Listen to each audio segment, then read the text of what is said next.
Hello businessman, welcome in के I P के YouTube channel में आपका स्वागत है। और आज हम आपके साथ इस वीडियो के माध्यम से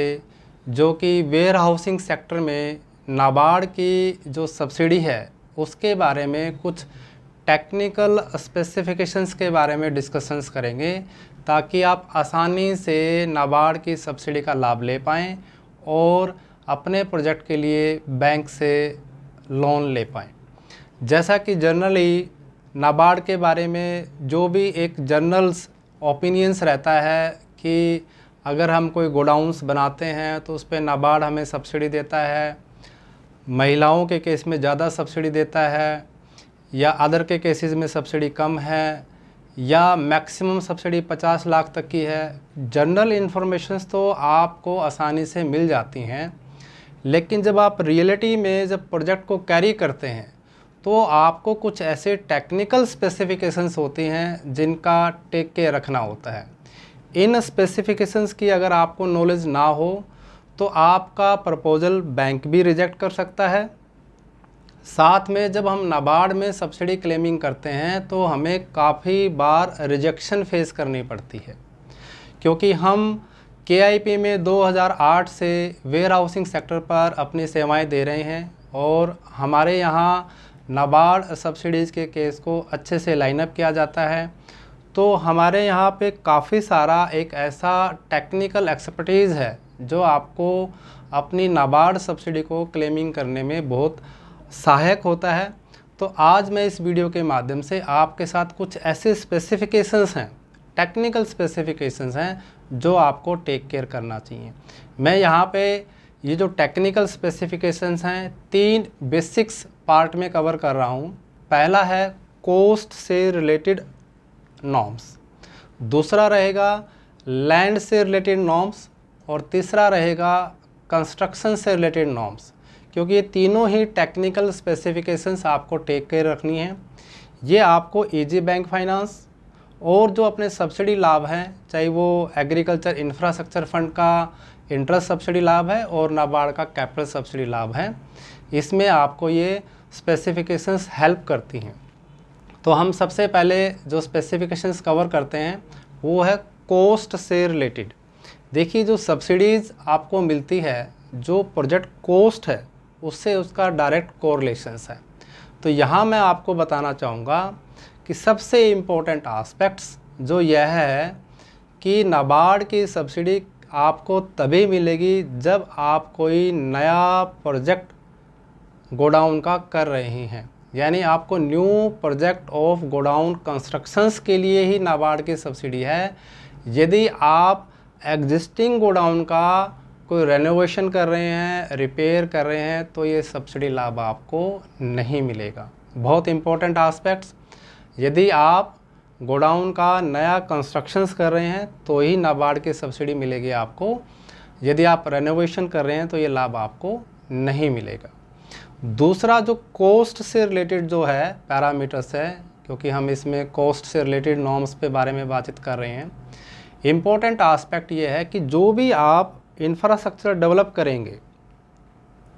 जो स्टैंड अलोन फाइनेंशियली जो लायबल प्रोजेक्ट्स होते हैं, उसमें आपका स्टोरेज या other allied storage particularly for the primary processing activities. देखिए, नाबार्ड जो सब्सिडी देता है वो फूड ग्रेन की स्टोरेज के लिए जो स्टोरेज फैसिलिटी लाइनअप की जाती हैं उनके लिए सब्सिडी दे रहा है।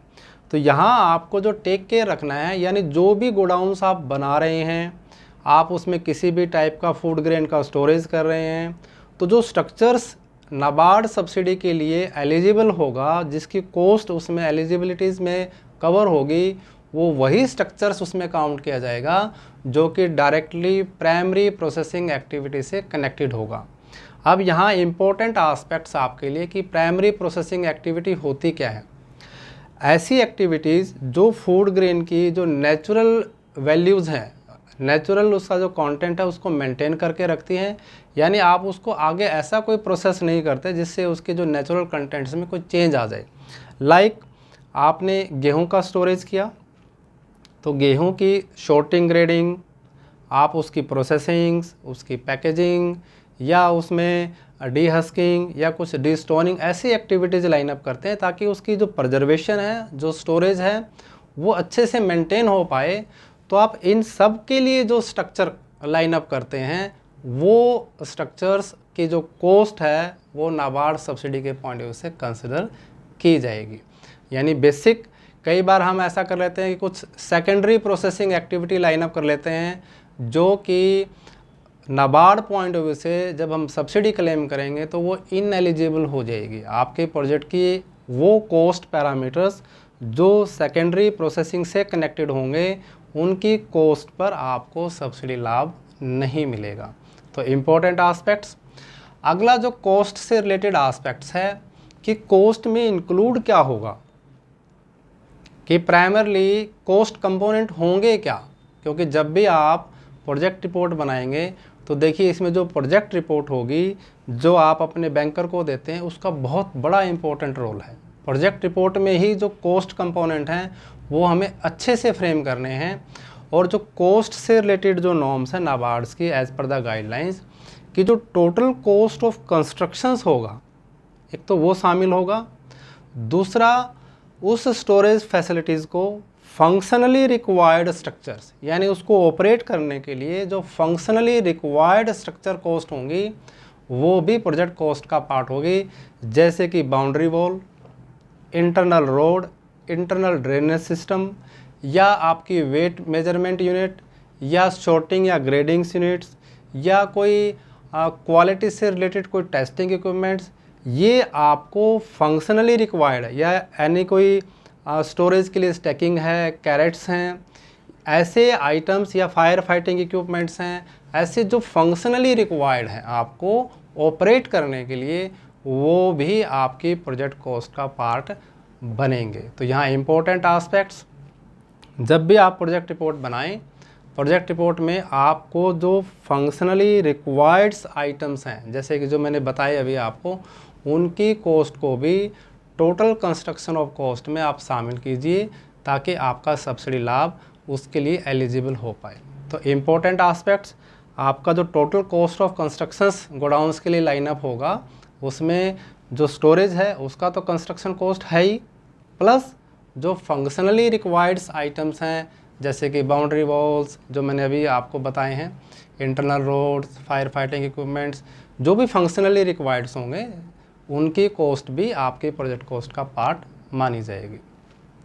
अगला जो कॉस्ट से रिलेटेड नॉर्म्स हैं वो यह है कि जो काफ़ी बार, क्योंकि हमने जब केस डील करते हैं तो एक TFO का कॉन्सेप्ट आता है, टोटल फंड आउटले का, यानी जो टोटल प्रोजेक्ट कॉस्ट है उसको इनडायरेक्टली टोटल फंड आउटले कहा जाता है। तो एज़ पर नाबार्ड नॉर्म्स जो प्रमोटर होंगे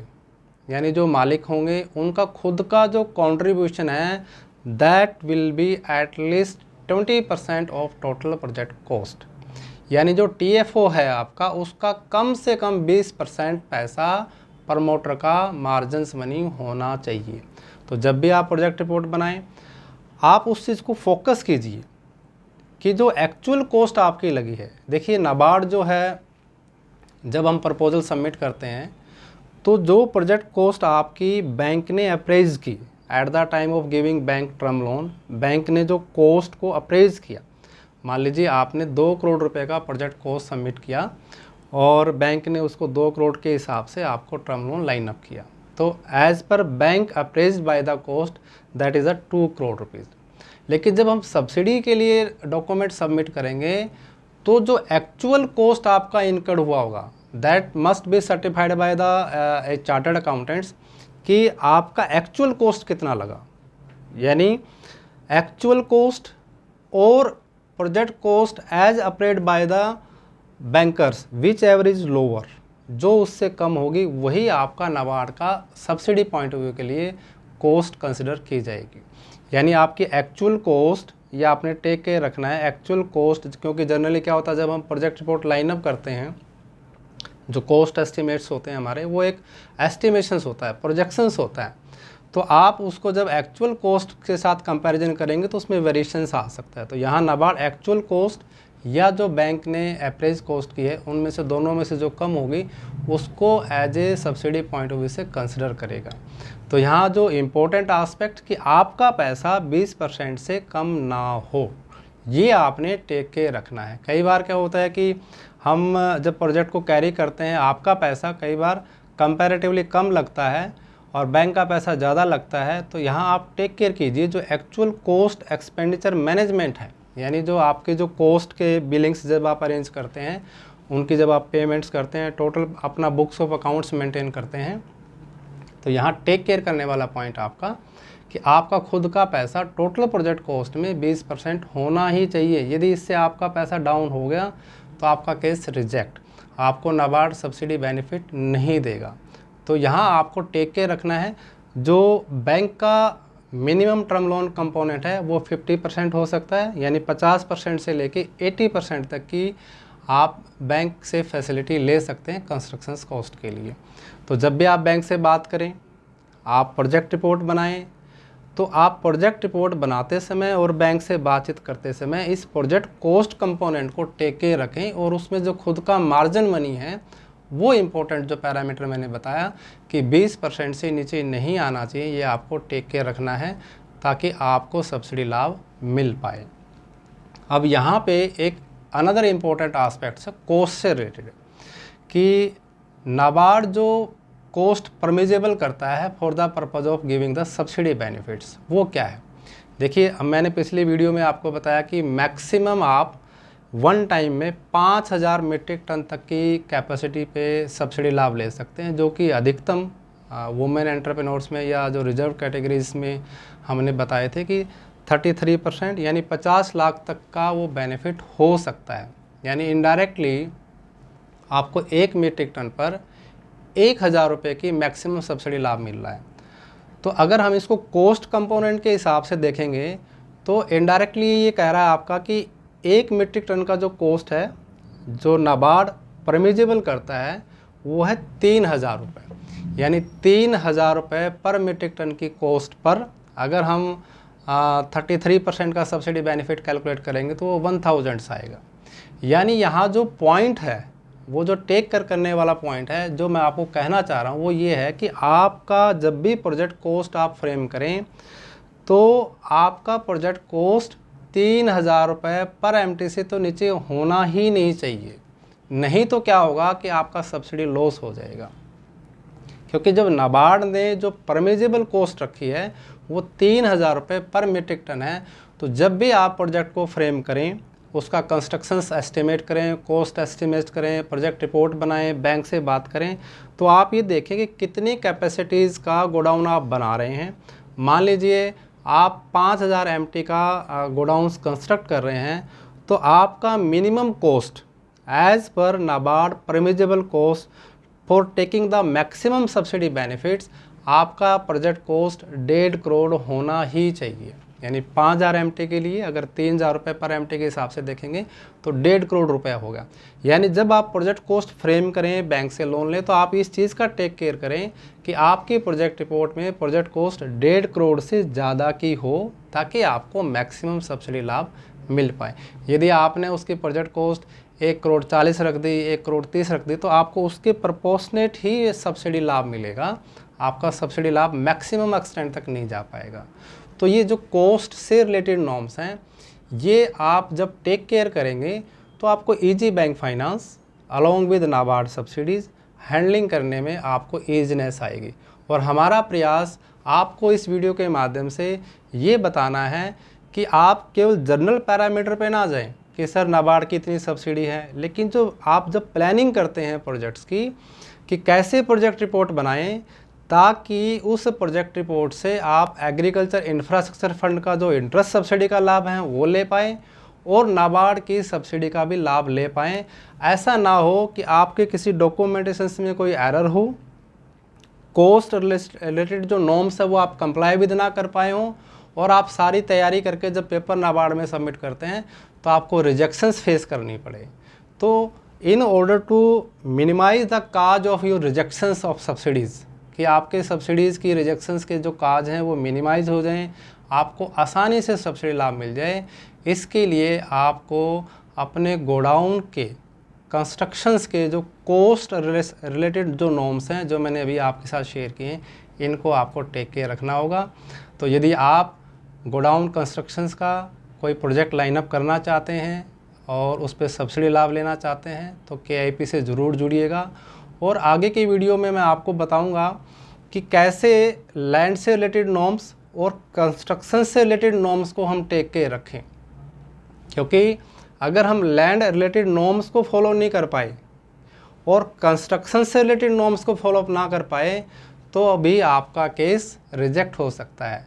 तो आप हमारी वीडियोस में कंटिन्यू बने रहिएगा। आगे आपको लैंड से रिलेटेड नॉर्म्स पे अच्छा वीडियो कंटेंट्स मिलेगा ताकि आप अपने वेयर हाउसिंग्स के लिए सब्सिडी लाभ को मैक्सिमाइज़ कर पाए। तो once again welcome in KIP के यूट्यूब चैनल को ज़रूर सब्सक्राइब कीजिएगा।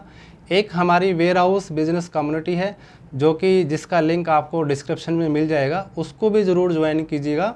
यदि आप 1-to-1 डिस्कशन करना चाहते हैं और अपने वेयर हाउसिंग प्रोजेक्ट की अच्छी सब्सिडी प्लानिंग करना चाहते हैं तो भी आप हमारी टीम से कनेक्ट कर सकते हैं। Welcome in KIP। Thank you.